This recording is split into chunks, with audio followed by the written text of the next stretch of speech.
Saudara-saudari yang terkasih dalam Kristus, kita berjumpa dalam acara Mendekat Kasih Tuhan, bersumber pada 1001 renungan inspiratif karya Romo Fran Sales SCY, dan sebagai renungan singkat bagi saudara-saudari yang sedang menderita sakit, baik yang dirawat di rumah sakit maupun di rumah sendiri, dirawat bersama keluarga. Dengan saya Romo Valentinus Teja Antara SCY dari komunitas SCY Teluk Betung, Lampung.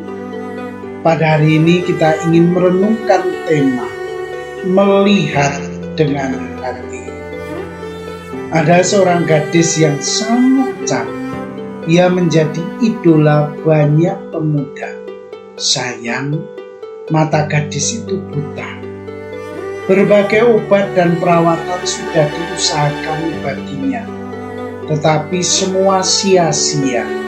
Jalan terakhir adalah operasi. Gadis itu selalu mendapat dorongan dan dukungan dari seorang pemuda yang tampangnya sangat jelek. Tetapi karena usaha dan pengorbanan pemuda itu, gadis itu pun jatuh cinta. Ketika gadis itu dioperasi, pemuda itu bergembira sekali. Namun ia juga merasa takut.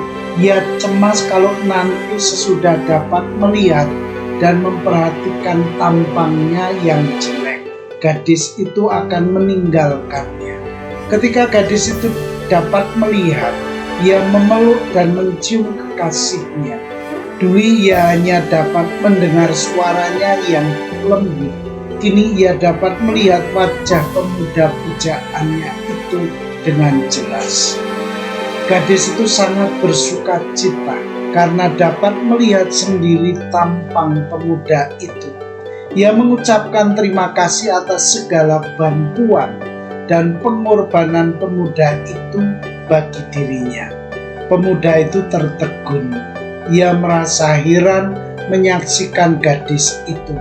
Dengan terharu ia berkata, "Saya kira sesudah engkau melihat sendiri tampang saya, engkau akan meninggalkan saya."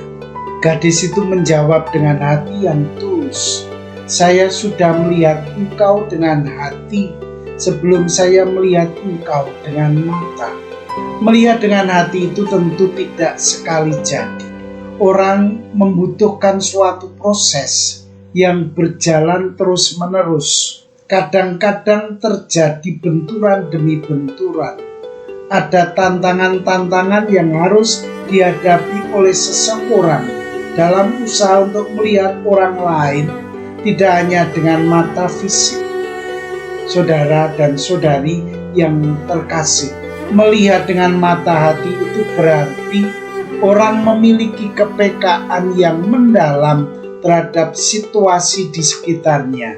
Untuk itu, orang mesti belajar untuk memiliki kepekaan terhadap orang-orang dan lingkungan di sekitarnya.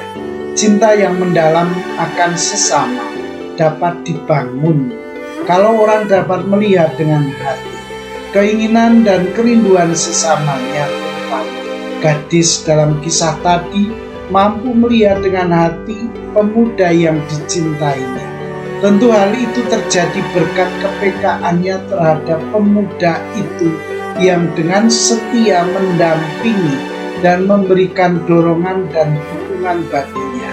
Melihat dengan hati itu penting bagi setiap orang agar suasana di sekitar kita menjadi lebih baik. Suasana di mana selalu ada kreasi-kreasi baru yang tumbuh tanpa dipaksakan dari lain pihak. Ajaran agama kita tentu memberikan pedoman-pedoman yang mesti kita jalankan. Namun yang terpenting bagi kita adalah kita mesti menjalankan semua pedoman itu dengan suatu semangat kepekaan yang mendalam terhadap sesama dan situasi di sekitar kita. Kalau orang menjalankan ajaran-ajaran agamanya hanya karena aturan, ia akan tumbuh menjadi orang yang kurang kreatif dalam hidupnya. Ia bertumbuh menjadi orang yang minimalis dalam hidupnya. Padahal Tuhan memberikan kebebasan kepada kita semua untuk bertumbuh dan berkembang dalam hidup yang nyata. Mari kita belajar untuk memiliki kepekaan yang mendalam terhadap orang lain dan situasi di sekitar kita. Dengan demikian kita memiliki hati yang tergerak untuk kebahagiaan sesama.